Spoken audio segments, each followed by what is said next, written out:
வராகியம்மன் உபாசனையில் ஆகம தாந்திரிக குலமரபு ஆகியவற்றின்படி பல்வேறு முறைகள் உள்ளன.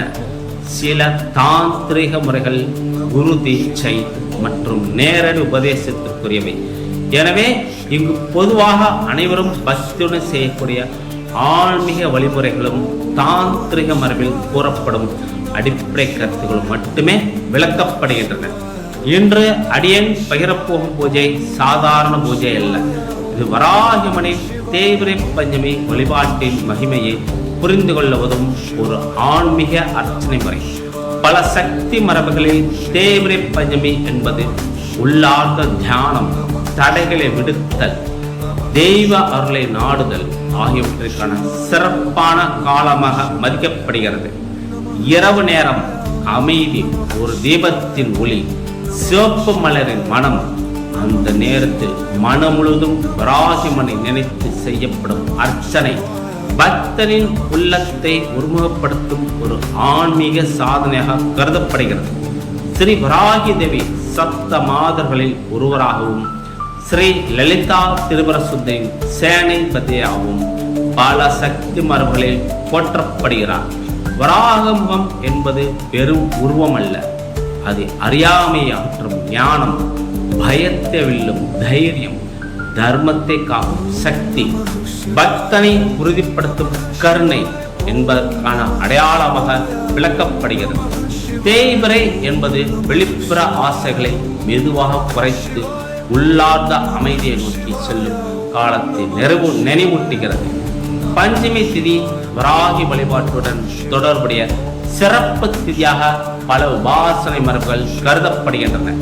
இந்த நாளில் பக்தியுடன் தீபமேற்றுதல், நாமாவளி, அர்ச்சனை, மந்திர ஜபம், தியானம் ஆகியவை மன ஒழுக்கத்தையும் இறை நம்பிக்கையும் வளர்க்கும் வழிபாடுகளாக கருதப்படுகின்றன. பூஜை நடைபெறும் இடத்தை சுத்தமாக வைத்துக் கொள்ளுங்கள்.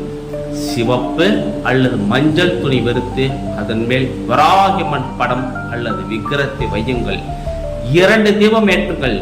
குங்குமம், சந்தனம், சிவப்பு மலர்கள், பழங்கள், தேங்காய் போன்றவற்றை சமர்ப்பியுங்கள். பிறகு மனதை அமைதிப்படுத்தி சில நிமிடங்கள் வராகியம்மனை திருவுருவத்தை தியானியுங்கள். நாம அர்ச்சனை. இந்த அர்ச்சனையில் நடைபெறும் ஒவ்வொரு நாமமும் தேவியின் ஒரு தெய்வீக குணத்தை நினைவூட்டுகிறது. நமோ பகவதியே, அனைத்திற்கும் ஆதாரமான பராசக்தியை வணங்குதல். நமோ வர்தாளியை, தர்மத்தை நிலைநிறுத்தும் சக்தியை நினைவு கூறுதல். நமோ வாராகியை, வராகி தேவியின் கருணையையும் அருளையும் வேண்டுதல். நமோ வராகமுக்கியை, அறியாமையை அகற்றும் ஞானத்தை நாடுதல். இவ்வாறு ஒவ்வொரு நாமத்தையும் உச்சரிக்கும் பொழுது அதன் பொருளை மனதில் நினைத்து பக்தியுடன் அர்ச்சனை செய்வது ஆன்மீக ஈடுபாட்டை அதிகரிக்க உதவுகிறது.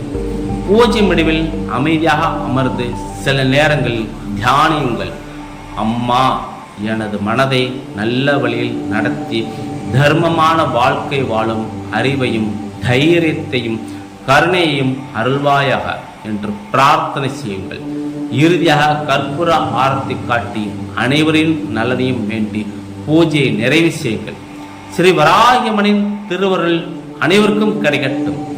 ஓம் ஐம் ஹ்ரீம் ஸ்ரீம் வராகிய நமக.